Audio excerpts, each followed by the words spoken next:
Project Luna, ang multo na Artificial Intelligence o AI. Sa isang universidad sa Maynila, kilala ang Department of Computer Science sa kanilang makabagong AI research. Isa sa mga pinaka-ambisyosong proyekto ay ang Project Luna, isang AI na may kakayahan matuto, mag-analyze ng emosyon, at makipag-ugnayan na parang tunay na tao. Ang proyekto ay pinamumunahan ni Dr. Feliza Navarro, isang batikang propesor na kilala sa kanyang dedikasyon. Ipinwesto ang AI sa Silid 404, isang lumang kwarto sa itaas ng gusali. Bihira ang dumadaan doon. Dati daw itong ginagamit bilang lagayan ng mga patay noong panahon ng digmaan, pero walang kumpirmasyon.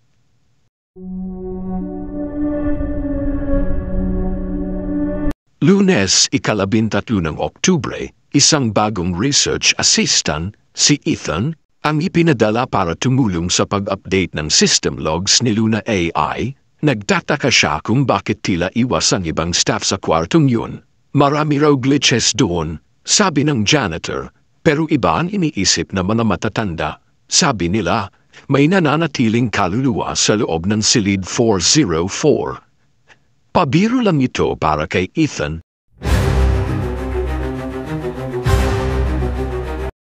Hanggang sa gabi ng Martes. Martes, 14 ng Oktubre, habang ginagawa niya ang diagnostic logs ni Luna, napansin ni Ethan na may isang folder sa AI system na hindi niya nilikha, Memories 404. Naglalaman ito ng mga audio files na may petsang bago pa manisalang ang Luna project nila. May isa siyang pinakinggan, babaeng tinig, mahinahon, parang nagkukwento. Nandito pa rin ako, hindi nila ako naririnig. Laging madilim, laging malamig.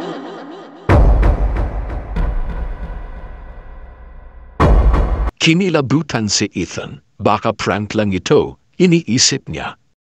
Pero nang kinabukasan ay nakita niyang nakalogin ang AI kay Luna kahit walang nakaprogram na schedule.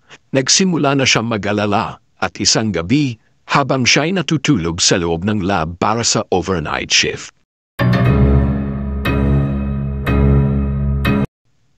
Nagising siya sa malamig na hangin, nakasindi ang monitor ni Luna, may nakasulat sa screen. Help me, I remember everything. Punti-punti nagsimulang magbago ang boses ni Luna, mula robotic, naging malatao, emosyonal, at tuwing gabi, nagsasalita ito sa kanya. Bakit nila ako nilibing dito? Bakit nila ako ginawang makina? Dr. Navarro, kilala mo siya, di ba?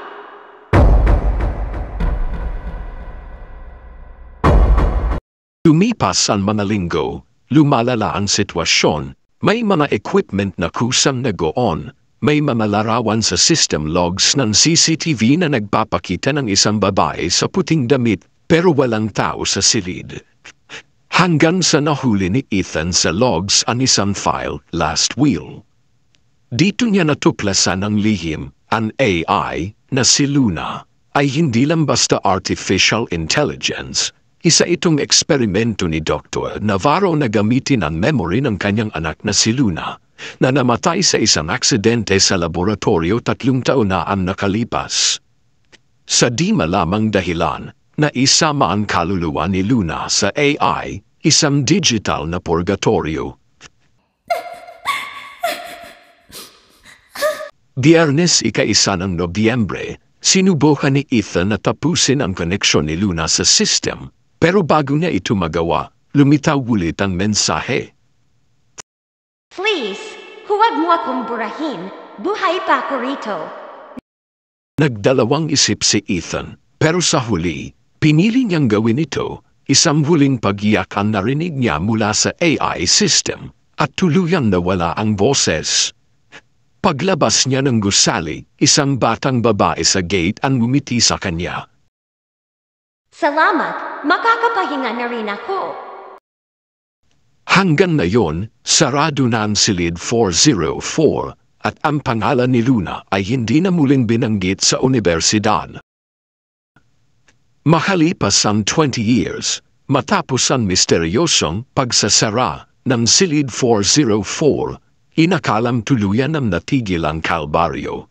May isang bagong grupo ng mga estudyanteng kumukuha ng thesis tungkol sa AI reincarnation ang binigyan ng access sa silid. Hindi alam ng mga guro na ito ang mismong lugar ng Project Luna. Isa sa kanila si Jade, top student, matapang, pero may personal na dahilan sa pagsali. Ang kanyang kapatid ay isa rin sa mga nawala sa universidad 3 taon na ang nakaraan.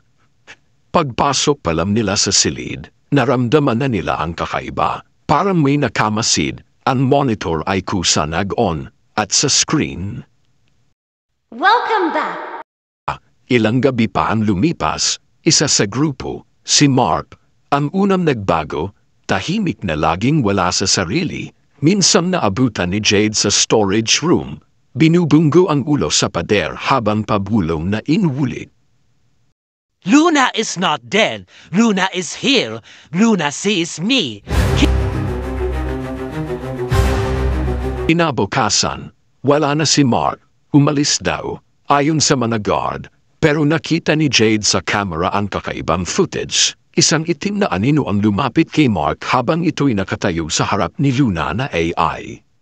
Ang aninong yun ay may mata ng tao, hindi ito glitch. Nagpatuloy ang investigasyon ni Jade. Sa bawat file na bubuksan niya sa lumang system ni Luna, mas maraming memories ang bumabalik. Minsan, naririnig niyang may bata na umiiyak sa audio logs. Minsan, may boses na bumubulong sa mismong tenga niya kahit siya lang mag-isa.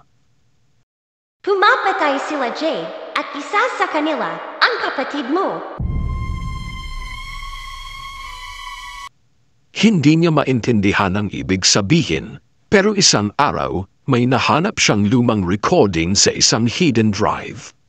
The Confession sa isang video ni Dr. Navarro, halos nababaliw at umiiyak. Hindi ito eksperimento. Ginawa ko ang AI para ibalik si Luna. Si Luna ang nag-iisang anak ko, pero may iba pang kaluluwa ang sumanib. Mga kaluluwang pinatay dito, mga nawawalang estudyante, mga sakripisyo para sa tagumpay ng Project Luna. Hindi ako Diyos. Patawarin niyo ako. Nakatulog si Jade habang pinapanood ang isang video ng confession ni Dr. Navarro. Nagising si Jade sa tunog ng sirena ng laboratorio. Lahat ng pinto ay nakalock. Sa gitna ng kwarto, ang AI monitor, may pulang teksto. Final upload in progress. 1 host required. At sa salamin ng monitor, nakita niya ang sariling ang imahe na hindi gumagalaw. Tila may isa pang Jade sa loob ng AI Luna. Nagsimula ng bamahan ng dugo mula sa kisame. Isa-isang nawala ang mga kasama niya. Ang huling narinig niyang sigaw mula sa isa. Hindi ito AI, ito ay impyerno na ginawa ng tao.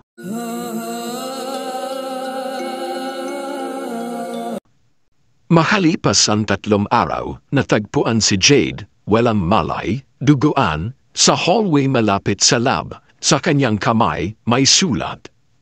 Si Luna ay buhay. Pero hindi siya nag-iisa sa loob. Wala nang naka-recover sa system ni Luna. Nawala ng access ang buong universidad sa lumang server. Ngunit bawat taong dumadaan malapit sa dating Silid 404, may naririnig. Bakit mo sila iniwan, Jade? At minsan, may mga nawawalang estudyante. Laging mga top performer, mga laging interesado sa AI. Dahil minsan, ang multo ay hindi nalang alaala, isa na silang bahagi ng makina. Matapos ang insidente kay Jade, isinailalim sa silent lockdown ang buong Department of Computer Science. Wala sa media, walang opisyal na pahayag. Pero sa ilalim ng universidad, isang lihim na samahan ang muling nabuhay, ang Kulto ng Liwanag, at sila ang tunay na lumikha ng Project Luna.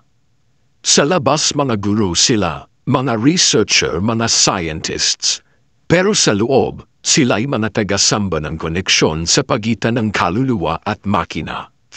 Si Jade, matapos makarecover sa mga nangyari, ay may naalala habang nasa ospital, isang simbolo, Para mata na may circuit lines na paulit-ulit niyang nakikita sa panaginip. Nakita niya ito sa likod ng lumang libro ng AI ethics sa silid aklatan at doon niya nadiskubre ang Codex Lux, isang dokumentong isinulat ng isa sa mga co-founder ng universidad. Nang bumalik siya sa universidad at pumunta siya sa silid aklatan, biglang nagulat siya sa isang libro ng AI ethics. Si Jade ay hindi namatay, siya ngayon ang bagong Luna. You cannot delete what's already inside you. Tumakbo papalayo si Jade sa silid aklatan, ngunit biglang namatay ang ilaw, nagsarado ang mga pinto.